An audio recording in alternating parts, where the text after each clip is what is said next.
யானை மனத்தானை மனத்துள் நின்ற கருத்தானை கருத்தறிந்து முடிப்பான் தன்னை யானை தூவெள்ளை எதிரான் தன்னை சுடர் திங்கள் ஜடையானை தொடர்ந்து நின்ற என் தாயானை தமமாய தன்மையானை தலையாய தேவாதிதேவர்க்கு என்றும் செய்யானை தென்கூடல் திருவாளவாய் சிவனடியே சிந்திக்க பெற்றேன் நானே. திருச்சிற்றம்பலம்.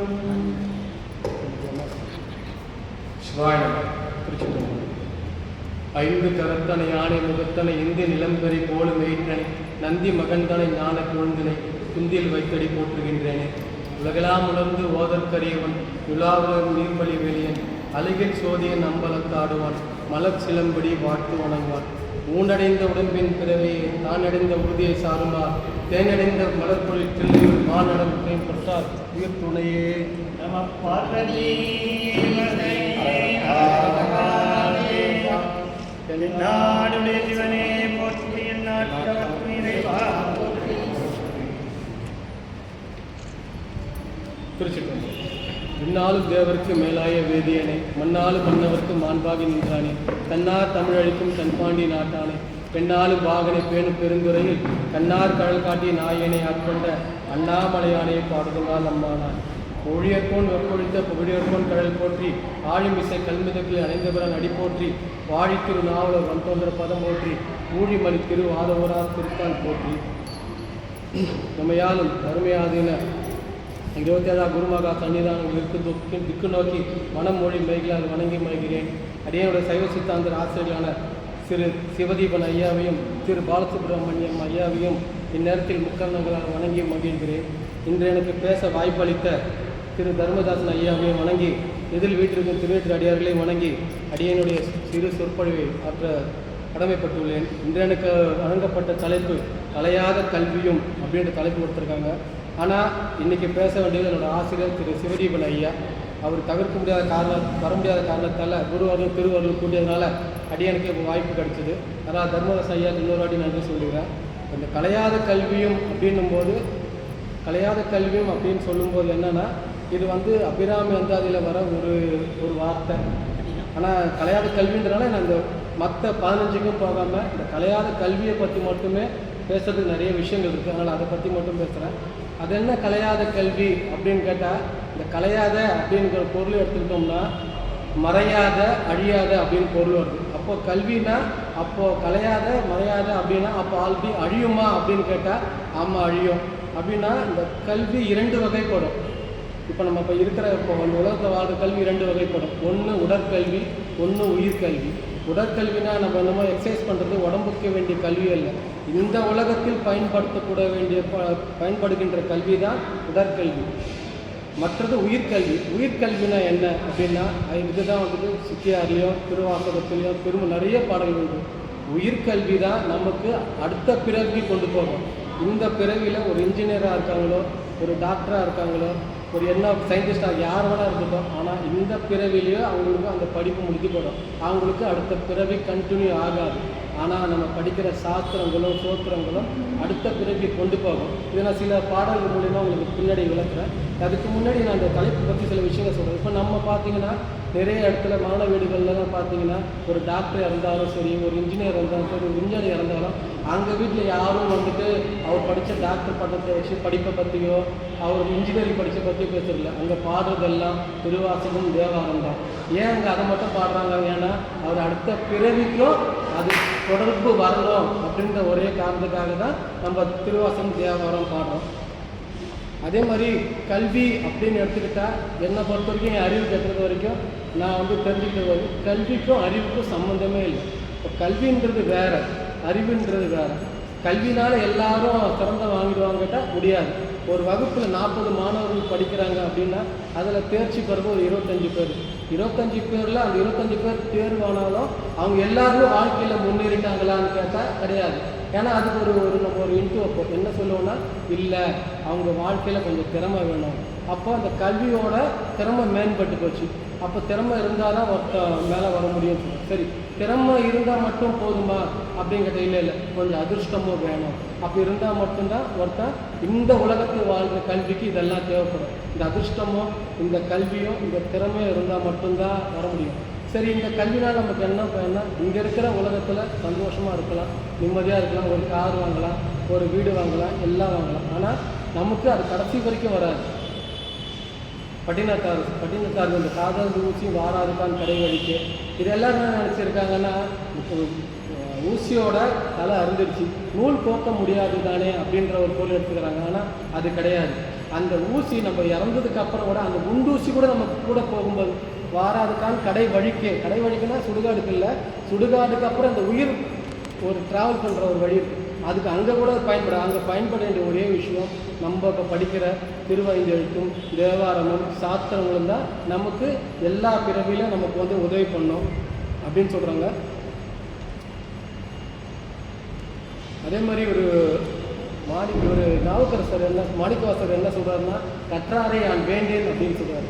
ஏன் கற்றாரை நான் வேண்டேன்னா, அவங்க எந்த கற்றாரை வேண்டாம்னு சொல்கிறாருன்னு கேட்டிங்கன்னா, இந்த உலகத்தில் படிக்கிற படிப்பு வச்சுருக்கவங்கள தான் அவர் வேண்டாம்னு சொல்கிறார். ஏன்னா நம்ம அதிகமாக படிச்சிட்டோம்னா நமக்கு கொஞ்சம் திமிரு ஜாஸ்தியாகும், அகங்காரம் ஜாஸ்தியாகும், நம்ம யாரையும் மதிக்க மாட்டோம்.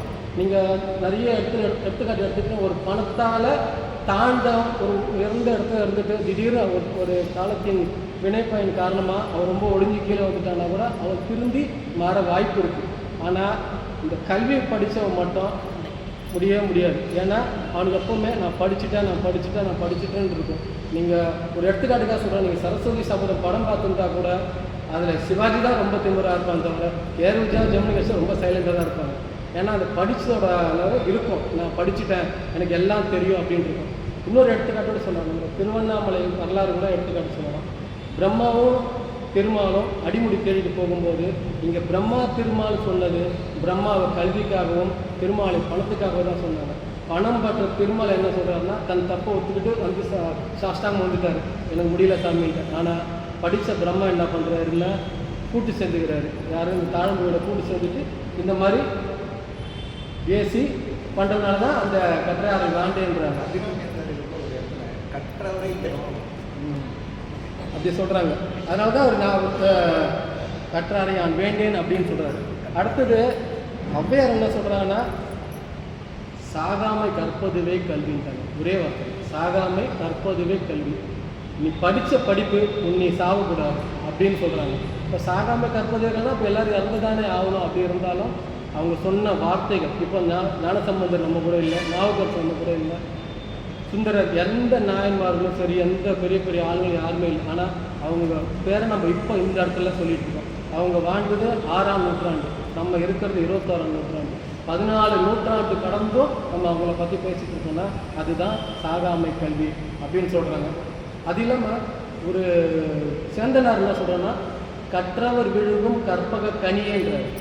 இப்போ கற்றவர் விழுங்கும் கற்பக கனினா எல்லாரும் பொருள் இருக்கும்போது என்ன சொல்கிறோன்னா, சாமி படித்தவங்க மனசில் தான் இருப்பார், அவங்களுக்கு தான் அந்த பழமாக இருப்பார் அப்படின்னா. யார் சாமி நினச்சி யாரை சாமி நினச்சி உருகுறாங்களோ அவங்களுக்கு தான் கனியாக இருப்பார். மற்றவங்களுக்கு அது சாதாரண ஒரு காயாக தான் தெரியும். யாரை இறைவன் உள்ளுக்குள்ளே வந்துட்டு நினச்சி உருகி பண்ணுறோம் அவங்களுக்கு தான் கற்ப கனி. அதே மாதிரி ஞானசம்பந்தர் என்ன சொல்கிறாருன்னா, கல்லார் நெஞ்சில் நில்லான் ஈசன், படிக்காத நெஞ்சில் இறைவன் ஈசன் நிற்க மாட்டான் அப்படின்றார். ஒளிக்கும் மொழியானையும் மாணிக்கவாசகர் சொல்கிறாரு. ஒளிக்கும் மொழியானைனா படிக்காதவங்க மனசுக்குள்ளே இருக்க மாட்டார் சாமி. அப்படின்னா என்ன படிப்புனா எல்லாம் சாஸ்திரங்கள் தான், திருவாசகம் தேவாரங்கள் தான், இதுக்கு வேறு எதுவுமே கிடையாது. நீங்கள் இன்ஜினியரிங் படித்தா கூட உங்களுக்கு கிடைக்காத நிம்மதி உங்களுக்கு சாஸ்திரங்களை படித்தா கிடைக்கும், ஒரு தெளிவு கிடைக்கும். நமக்கு ஒரு கஷ்டம் ஏற்பட்டாலும் ஒரு துன்பம் ஏற்பட்டாலும் நம்ம ஏண்டா அப்படின்னு சொல்லிட்டு கண்டத்தில் கை வச்சுக்கணும், தவறான வழியில் போகிறதும் தூண்டுறது தான் இந்த கல்வி. ஆனால் நம்ம சாஸ்திரம் படிக்கிறதும் நம்ம திருவாசகம் தேவாரங்கள் படிக்கிறதெல்லாம் நமக்கு இதெல்லாம் காரணம், நம்ம வினை தான் காரணம், நம்ம இதை அனுபவிச்சு தான் ஆகணும். இதை மீண்டு வர்றதுக்கு நம்ம கோவில் போகணும், சாமியை படிக்கணும், அடியாரில் வணங்கணும் அப்படின்றத நம்ம கொஞ்சம் கொஞ்சமாக நமக்குள்ளே வரும். அதுக்கு இப்போது இந்த கால படிப்புக்காக ஒரு சின்ன கதை சொல்கிறேன். ஒரு பேங்க்கில் 2 பேர் கொள்ளையடிக்க போனாங்க. அந்த கொள்ளையை அடிச்சுட்டு என்ன செய்கிறாங்க, பணத்தை பங்கு பிரிக்கிறாங்க. பங்கு பிரிக்கும்போது ஒருத்தர் சொன்னால், இல்லைடா நம்ம இப்போ பங்கு பிரிக்க வேண்டாம், இப்போ நம்ம பங்கு பிரிக்கிறதோட நாளைக்கு காலையில் பேப்பரில் வந்துடும், அது எவ்வளோ திருடு போச்சுன்னு தெரியும், அப்புறம் நம்ம பங்கு பிரிச்சுக்கலாம் அப்படின்னு சொல்கிறாங்க. மறுநாள் காலையில் பேப்பரில் ஒரு செய்தி வந்து என்ன வருதுன்னா 100 கோடி திருடி போய்விட்டதுன்னு. இவங்க திருடங்க எண்ணி பார்க்குறாங்கன்னா 20 கோடிக்கு மேலே இல்லை. அப்போ இந்த திருடனை ஒருத்தர் சொன்னான்னா, அவரோட படிக்காத நம்ம 20 கோடி தான் திருடியிருக்கோம், படித்தவன் பேலன்ஸ் எங்கோ திருடியிருக்கான், இதாண்டா படிக்கணும்னு சொல்கிறது அப்படின்னு. அந்த மாதிரி தான் இப்போ இருக்கிற கல்வி. திறமை இருந்தால் மட்டும் மேலே வர முடியாது, அதிர்ஷ்டம் மட்டும் மேலே வர முடியாது. இறைவன் கருணை வேணும். வேறு இழவு இன்பமோடு பிணி மூப்பு சாக்காடு இவை யாரும் முன் கருவில் உட்பட்டதும் சிவஞான சித்தியாரில் சொல்லியிருக்காங்க.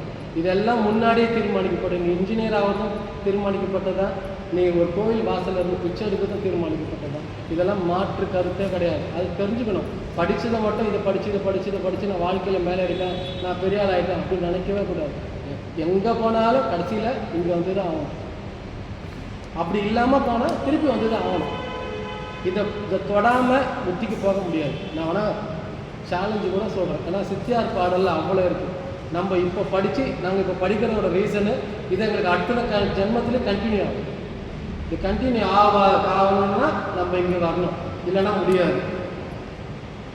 அப்புறம் சரி, ஏன் சிவபெருமானை மட்டும்தான் வணங்கணும்? எவ்வளோ கடவுள் இருக்காங்களே, அவங்களாம் வணங்கலாமே, ஏன் சிவபெருமான் மட்டும்தான் வணங்கணுமா அப்படின்னு கேட்டால், இவன் ஒருவன் தான் ஈடு இல்லாமல். நல்லா தான் மாணிக்கவாசகர் சொல்லுவோம், சேர்ந்தறியா கையா, சாமியோட கை இப்படி சேர்ந்ததே கிடையாது. இப்போ நம்ம உங்களை வணங்கணும்னா வணங்கணும், ஏன்னா நீங்களான ஈக்குவல். இல்லை நம்ம ஒரு குருவை பார்த்தா வணங்கணும். ஆனால் அவர் வந்து அவருக்கு ஈக்குவல் யாருமே கிடையாது. அதனால தான் அவர் சேர்ந்தறியா கையான்றார். அதனால தான் ஒரு பாட்டில் வந்துட்டு குதம்பாய்ச்சித்தோட ஒரு பாட்டு சொல்கிறாரு, பற்றற நின்றானை பற்றற பற்றிட கற்றார்க்கு முத்தியடி குதம்பைன்றார். பற்றற நின்றானை, இறைவனுக்கு எந்த பற்றுமே இல்லை. இறைவனுக்கு எந்த பற்றுமே இல்லை. அவனுக்கு வந்து இது வேணும் அது வேணும் அப்படிலாம் எதுவுமே கிடையாது. எந்த பற்றுமே கிடையாது.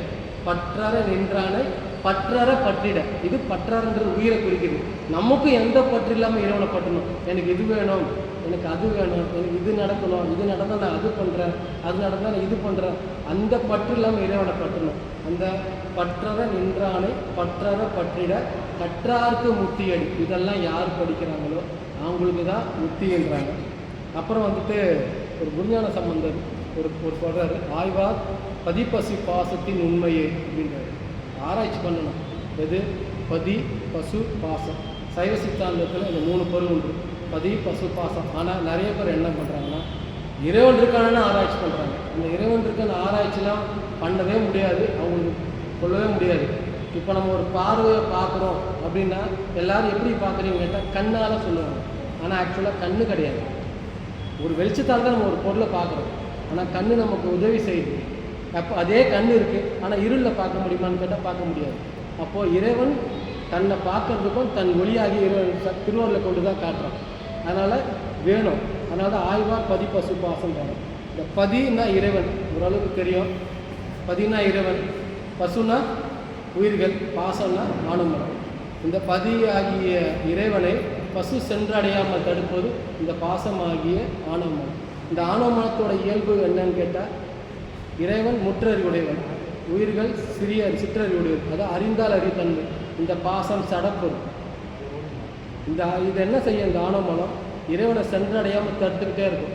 இதுக்கு இன்னொரு எடுத்துக்காட்டு சொல்லணும்னா, இப்போது ஒரு இடத்துல நீங்கள் சில ஊர்களில் போனீங்கன்னா இந்த விவசாய நிலம் இருக்கும்.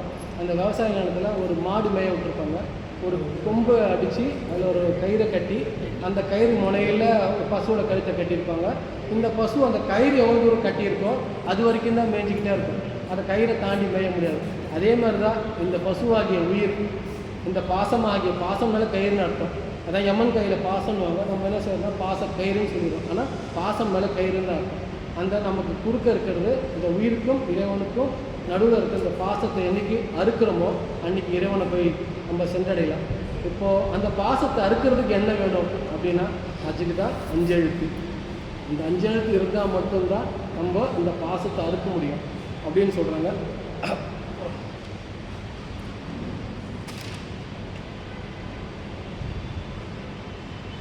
சிவஞான சித்தன் அடுத்த பாட்டு, வாழ்வென்னும் மையில் விட்டு வறுமையாம் சிறுமை தப்பி தாழ்வென்னும் தன்மையோடு சைவமாம் சமயம் சாரும் உள்பெற அறிதல். சரி, நம்ம இங்கே பிறந்துட்டோம் அப்படின்றதால நம்ம சைவம் சிவபெருமான் நமக்கு தெரியும், இதெல்லாம் பண்ணிட்டோம். இப்போ இது வெளிநாட்டில் பிறந்தவங்களுக்கு என்ன வழி? இப்போ வெளிநாட்டில் இப்போ நம்ம சிவபெருமானை பற்றி தமிழ்நாட்டில் தெரியும், இந்தியா வரைக்கும் தெரியும். இந்தியா தாங்க ஒரு சில நாடுகள் தெரியும். இதே அமெரிக்காலேயோ ஒரு ஒரு ஒரு ஒரு காட்டுவாசின்னு வச்சுங்க, அங்கெல்லாம் இறைவனை பற்றி எதுவுமே தெரியாது. அப்போது நமக்கு இப்பிறவி கிடச்சது எவ்வளோ பெரிய முக்கியமான பிறவி. இந்த பிறவி நம்ம பயன்படுத்திக்கணும். நம்ம எல்லோரும் நினைக்கிறோம் நம்ம பிறந்தத நோக்கம் என் பையனை டாக்டர் ஆக்கணும், என் பையனை இன்ஜினியர் ஆக்கணும், என் பையனை வந்துட்டு பெரிய விஞ்ஞானி ஆக்கணும் இப்படி நினைக்கிறோம். ஆனால் இறைவன் நம்மளை படைக்கப்பட்டது, இறைவன் நம்மளை படைக்காத சொல்கிறது உயிராக இல்லை, உடம்பை. உயிர் அனாதி, உயிருக்கு தோற்றமும் இல்லை, அழிவும் கிடையாது, எதுவுமே உண்டு. இப்போ என் பேர் சரவணகுமார் அப்படி எடுத்துக்கிட்டா, இந்த சரவணகுமார்ன்ற உயிரோட பேர் அல்ல, இந்த உடம்போட பேர் தான் சரவணகுமார். உயிர் எப்பவுமே நிரந்தரமானது, அது அழியாது, அது அழிவும் கிடையாது. இதுக்கு ஒரே வழி முத்திக்கு போகிறது மட்டும்தான். இந்த முத்திக்கு போகிற வழி தான் நம்ம சொல்கிறது. இப்போது இங்கே நம்ம பிறந்தாலும் இறைவனை வணங்கணும். சப்போஸ் வணங்க முடியல என்ன பண்ணுறது அப்படின்னா, இதுக்காக நம்ம இன்னொரு பிறவை எடுத்துகிட்டு வரணும். நம்ம அடுத்ததாக வந்துட்டு என்ன சொல்கிறோம்னா, நம்ம எதுக்கு பிறந்தோம் சொல்கிறது, அதை விட்டு நான் அடுத்த லைன் போட்டேன். நம்ம எதுக்கு பிறந்தோம்னா இறைவனை வணங்குறேன். நம்ம டாக்டர் ஆகுது, இன்ஜினியர் ஆகுது வரல, நம்ம இறைவனை வணங்க மட்டும்தான் வருது. அதனால தான் என்ன சொல்கிறாங்கன்னா சித்தியாரில், மானோட பிறவி தானும் வகுத்தது மனம் வாக்கு காயும் ஆணைந்து ஆடும் அரண்பணிக்கு ஆக அன்று. நம்ம எதுக்கு பிறந்திருக்கோம்னா, ஆணைந்துனா இந்த பஞ்சகவியத்தால், பசுமாடில் கிடையாது பஞ்சகவியத்தால் இறைவனுக்கு அபிஷேகம் பண்ணுற இறைவனை வணங்க தான் வந்திருக்கோம். அதை விட்டுட்டு நம்ம வந்த வேலையை விட்டுட்டு, வந்த காலை விட்டு பந்த காலை பிடிச்ச ஒரு பழமொழி சொல்லுவாங்க. நம்ம குடிக்க வேண்டிய காலை இறைவனோட திருவடியை விட்டுட்டு மற்றதெல்லாம் குடிச்சிட்டு இருக்கோம். அதனால் அதெல்லாம் நம்ம எதுவுமே நினைக்காம இறைவனோட பற்றி மட்டும்தான் நினைக்கணும் அப்படின்னு சொல்கிறாங்க. அதே மாதிரி படிப்பு நிறைய புக்கு இருக்குது, நிறைய இருக்குது, சாஸ்திரம் இருக்குது, சோத்திரங்கள் இருக்குது. சைவ சித்தாந்த கருத்துக்கள்லேயே மாறுபட்ட கருத்துக்கள் நிறைய உண்டு. இப்போ ஒருத்தர் வந்து சொல்லுவாங்க, இப்போ பதிய சென்ற அடைவது. இப்போ நீங்கள் கூட பார்த்தீங்கன்னா, இப்போ தில்லையில் நடந்த விஷயத்தோடு நீங்கள் பார்க்கலாம். எல்லோரும் நாங்கள் இப்போ ஒரு தலையாத்திரை போயிருந்தோம் போன வாரம். அந்த தலையாத்திரை போயிருக்கும்போது எல்லாம் நம்ம பன்னீர் திருமுறையை கொண்டு வந்து தலைமையில் வச்சுக்கிட்டாங்க. எல்லோரும் ஒரு பாக்ஸை பிரிக்காம ஐயா அப்படியே பாக்ஸை வச்சுக்கிட்டு அவங்க பாட்டு ஆடிக்கிட்டு போகிறாங்க. என்ன பண்ணுறாங்க, என்ன படிச்சிருக்கீங்களான்னு கேட்டால் இல்லை, அந்த சீல் கூட பிரிக்கலை. அந்த நம்ம வாங்குகிற பப்ளிகேஷன்லேருந்து அந்த புக்கு வாங்கியிருக்காங்க. எல்லாம் ஒரு 100-150 பூவை வாரி கொடுக்குறாங்க. அதில் 4 பேர் வராங்க. அதில் வந்துட்டு ராஜராஜ சோழன் வராரு. அதெல்லாம் வந்துட்டு பார்க்கும்போது நமக்கு கொஞ்சம் மன வருத்தமாக தான் இருக்குது. சரியா, அது கோயிலுக்கு இதுக்கு சம்மந்தமானு பார்த்தா கோயிலுக்கு இதுக்கு சம்மந்தமே இல்லை, தில்லைக்கு இதுக்கு சம்மந்தமே இல்லை. இந்த 4 பேர் எங்கே வந்து பிரித்தாங்கன்னா, அந்த கோயில் வாசலே வச்சு அலங்காரத்தை பிரிச்சுட்டாங்க. இந்த 12 திருமுறையை புக்கை பிரித்து பைக்கில் வச்சுக்கிட்டாங்க எல்லாரும். இதோட அடுத்த வருஷம் எப்போ நடக்குதோ அப்போ தான் அந்த புக்கு ஓப்பன் ஆகும். அதெல்லாம் படிப்பு. இந்த ஒரு புக்கு இருந்தால் அந்த புக்கு லைப்ரரியில் இருந்து ஒரு யூஸ் இல்லை. அந்த புக்கில் ஒரு விஷயம் நம்ம தலையில் இருக்கணும். நம்ம தலையில் இருந்தால் மட்டும் போதாது, அதை நம்ம வாழ்க்கைக்கு கொண்டு வரணும். இன்னும் என்னோடய லைஃப்பில் நடந்த லைஃப்பும் கிடையாது, ஒரு போனவாரம் நடந்த விஷயம். நான் கொஞ்சம் மன உளைச்சலில் இருக்கும்போது எங்கள் ஓனர் கூட ஒரு 51 கோயிலுக்கு போயிட்டு இருந்தேன். அப்போ அங்கெல்லாம் வந்து உயர்ந்த பில்டிங், நான் இருக்கிறது ஒரு குவார்ட்டர்ஸ் வீடு, உயர்ந்த பில்டிங்கு. அந்த பில்டிங்கை பார்க்கும்போது இன்றைக்கெலாம் இந்த இடத்துல நம்ம வீடு வாங்குவோமோ வாங்க மாட்டோமோ அப்படின்னு நினச்சிட்டு இருந்தீங்களா, வீடு வாங்க முடியுமா, நம்ம கார் வாங்க முடியுமா அப்படின்னு நினச்சிட்டு இருக்கும்போது ஒரு சிக்னல், திருமங்கல சிக்னலில் ஒருத்தர் 2 கை இல்லை 2 கால் இல்லை, ஒரு சிமெண்ட் கோணியில் படுக்க வச்சுருக்காங்க. சிமெண்ட் கோணியில் படுக்க வச்சுருக்காங்க. அவர் பக்கத்தில் ஒரு தட்டு இருக்குது. அந்த தட்டில் ஒரு 10 ரூபா நோட்டு, சில்லற காசு, ஒரு இட்லி, ஒரு பொட்டலை இருக்குது. இதை பார்த்தோன்னே என்ன தோணுச்சுன்னா, சரி நமக்கு 2 கை 2 கால் இறைவன் கொடுத்துருக்கான், நம்ம இதோட பெருசுக்கு ஆசைப்படுறோம். இப்போ இவனுக்கு 2 கை 2 கால் இல்லை, அந்த நிலைமை நம்மளை வராமல் வச்சுருக்கணும் இறைவன் சொல்லிட்டு எனக்கு எப்பவுமே ஒரு பழக்கம், ஒரு தப்புன்னு உடனே தலையை கொட்டிக்கணும். அந்த கொட்டிக்கிட்டேன். எனக்கு ஏன் அதை பற்றி சொல்கிறேன்னா, அந்த இட்லியை அவரால் சாப்பிட முடியாது, அந்த காசு எடுத்து அவரால் செலவும் பண்ண முடியாது. ஏன்னா அந்த கை வெட்டதில்லை. இங்கேருந்து ஒரு ஜாயிண்ட் உயரம் வெளியே நீட்டிருக்கு, கால் அவ்வளோதான் நீட்டிருக்கு. மழை பெஞ்சாலும் சரி, எது பெஞ்சாலும் சரி, அப்படி தான் கிடக்கணும். அப்போ இறைவன் நம்ம அந்த அளவுக்கு கொண்டு போய் வைக்கலையே அப்படின்றதுல நான் ஒரு மன சந்தோஷப்பட்டுக்கிட்டேன். இதுதான் நான் எல்லாருக்கும் சொல்கிறது. ஏன்னா நம்ம ஒரு விஷயத்தை பார்க்குறோம் அப்படின்னா அந்த விஷயத்தை நம்ம கற்றுக்க வேண்டிய விஷயம் தான். இந்த கற்றுக்கிறது கொடுத்தது எனக்கு இந்த தர்மபுரம் மடம் தான். ஏன்னா ஒரு விஷயத்தை எப்படி பார்க்கணும், எப்படி தெரிஞ்சுக்கணுன்றது நம்ம சைவ ஆசிரியர்களாக சொல்லிக் கொடுத்தாங்க.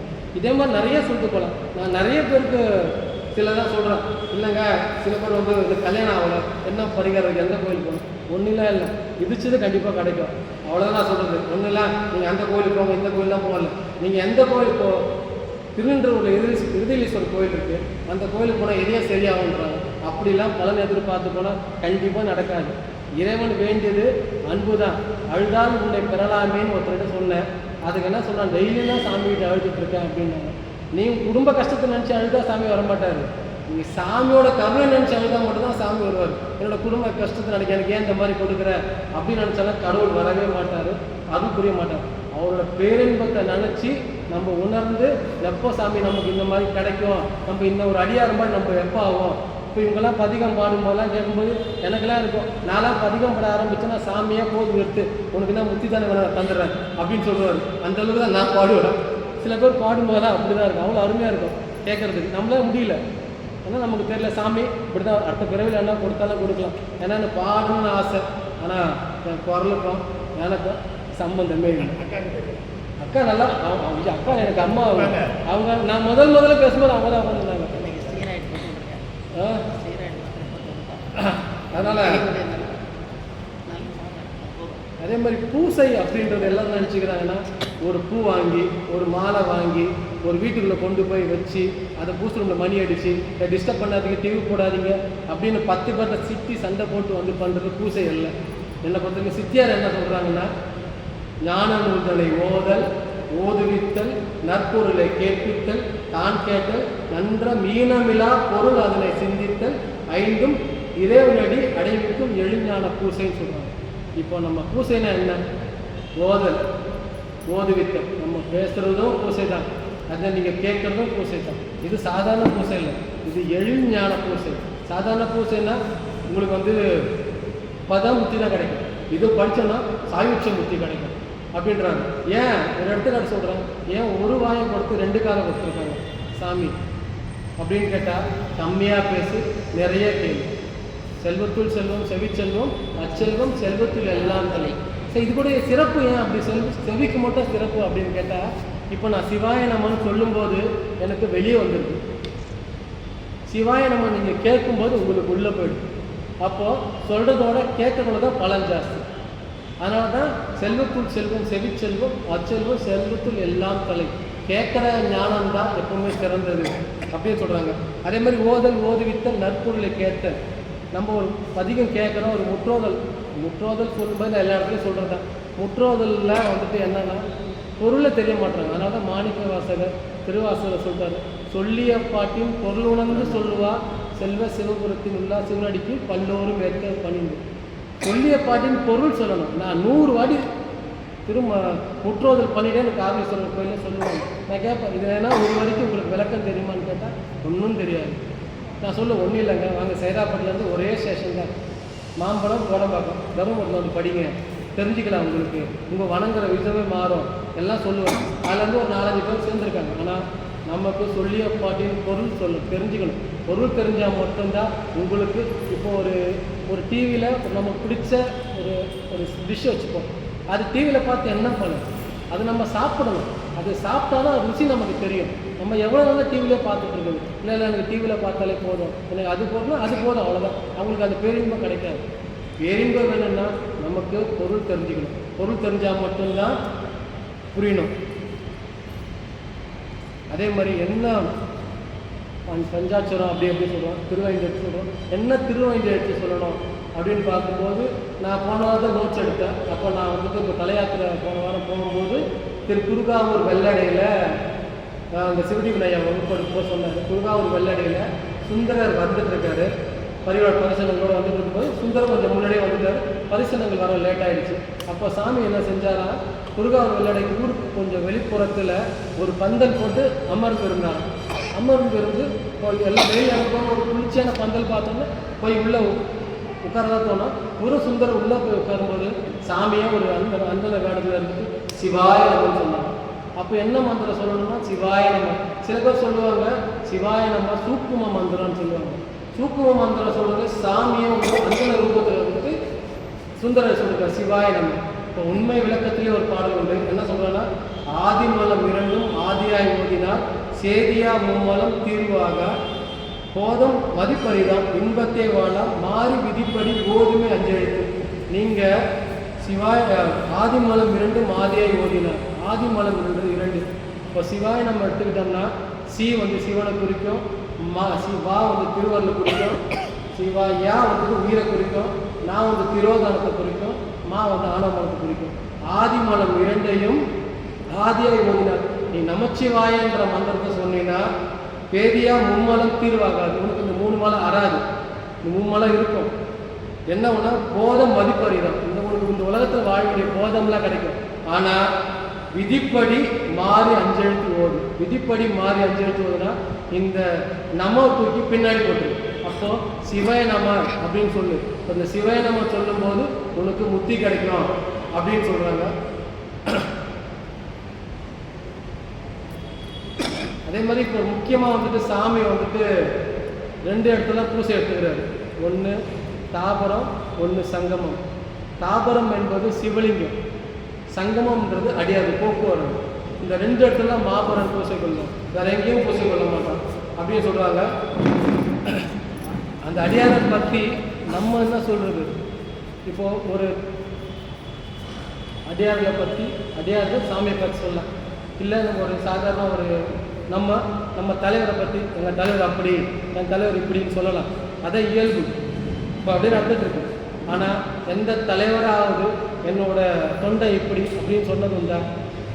கிடையாது.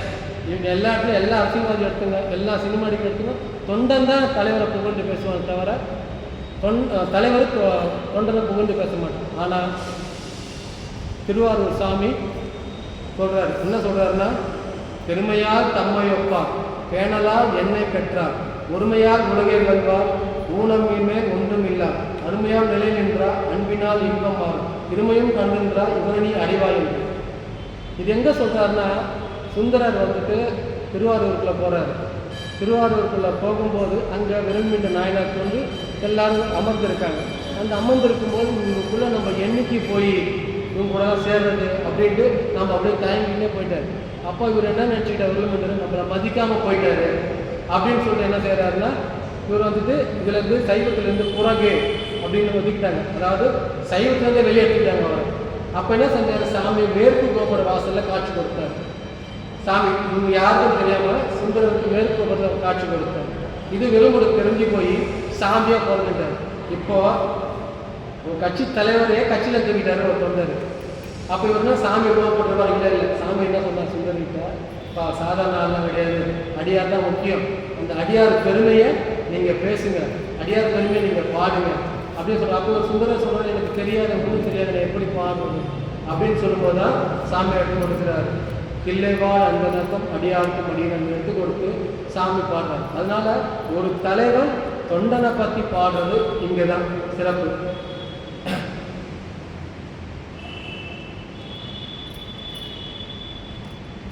அதே மாதிரி நம்ம எதுக்கு பிறப்பு எடுத்து நான் முன்னாடி ஒரு பாட்டு பாடும்போதே சொன்னேன், அது திருப்பியும் சொல்கிறேன். ஊனடைந்த உடம்பின் பிறவியே தான் அடைந்த உறுதியை சாருவார். நம்ம பிறவியோட நோக்கம் முத்தியை போய் சேர்றோம். நம்ம எதுக்கு பிறந்தோம்? வினை கழியும் முத்தியை போய் சேர்றோம். இதே ரெண்டு தான். இப்போ நம்ம கூட பிறந்தது எதுவும் கேட்டால் மரணம் மட்டும்தான். வேறு எதுவுமே நம்ம கூட பிறந்ததே கிடையாது. நம்ம இங்கேருந்து போகும்போது கொண்டு போகும்போது நம்ம செஞ்ச நல்வினையும் தீவினையும் மட்டும்தான் கொண்டு போவோம். அந்த நல்வினை தீவினையும் கண்டிப்பாக நமக்கு பிறவி கொடுக்கும்.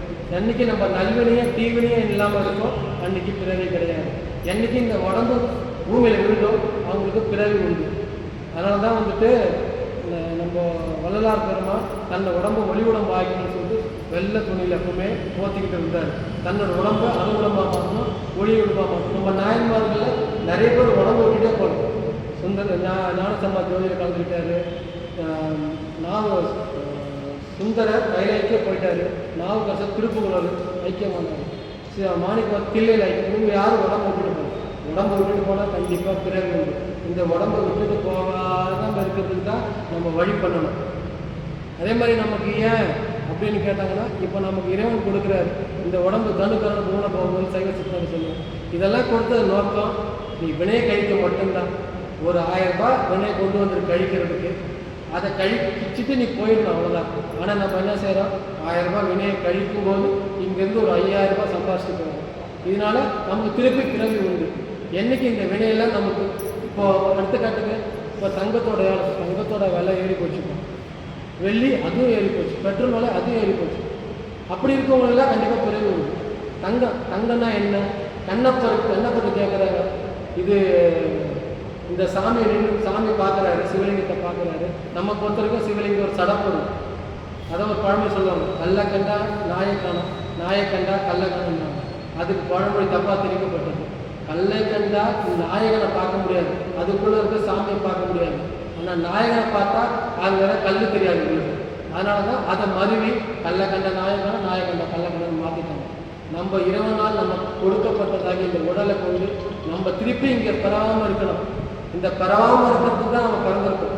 இந்த பெறாமல் இருக்கிறதுக்கு என்ன வழி செய்யணும் அப்படின்னா இறைவன் நாமத்தை சொல்லணும், இறைவனை பற்றி பேசணும். சும்மா ஒரு நாளைக்கு 5 எழுத்து ஒரு முடிஞ்ச அளவுக்கு காலையில் எழுந்தாலும் ஒரு பஞ்சாட்சரம் அதுதான். அதே மாதிரி இறைவனை வணங்க வேண்டியது காரணம் அவன் ஒருத்தன் தான் பிறவி அறுப்பான், வேற எல்லாரும் பிறவி கொடுக்க முடியும். பெருமாள் பிறந்து இருந்திருக்காரு, பிரம்மா பிறந்து இருந்திருக்காரு, எல்லாரும் பிறந்து இருக்காங்க. இறைவன் வந்து பார்த்தா சிவபெருமானுக்கு நீங்கள் எந்த நோய் எடுத்துக்கிட்டாலும் சிவபெருமான் பிறந்தாலும் எங்கேயுமே கிடையாது. யாரால பிறக்க முடியாதோ அவன் தான் பிறவை அறுக்க முடியும். அதனால யார் பிறக்காமல் இருக்காங்களோ அவங்க தான் பிறவை அறுப்பாங்க. கற்பனை கடந்த ஜோதி கருணையே வடிவமாகி அப்படிங்க சாமியோட உருவம் அப்படின்னு கேட்டால் அது கருணை தான். கருணைத்தார ஒன்றுமே கிடையாது. சாமிக்கு இதுதான் போகலாம் அப்படிலாம் கிடையாது. அவரோட முழு உருவமே கற்பனை தான், வேற ஒன்றும் இல்லை. அதனால முடிஞ்ச அளவு நம்ம சைவ சித்தாந்தத்தையும் திருமுறைகளையும் ஒரு நாளைக்கு 4 வரி படித்தாலும் அந்த 4 வரியோட விளக்கத்தை கண்டிப்பாக தெரிஞ்சுக்கிட்டு படித்தோம்னா நமக்கு அதோட இன்பத்தை அனுபவிக்க முடியும் என்று கூறி இத்துடன் எனது உரையை நிறைவு செய்வேன். மூர்த்தி எல்லாம் வாழி, மோனகுரு வாழி, அவருடைய அர்த்தங்கள் வாழி, அன்பர் வாழி பாராமணி எல்லாம் தியாகேசன் திருச்சிட்டு நேரம் முடிச்சிட்டாங்க. நேரம் முடிச்சு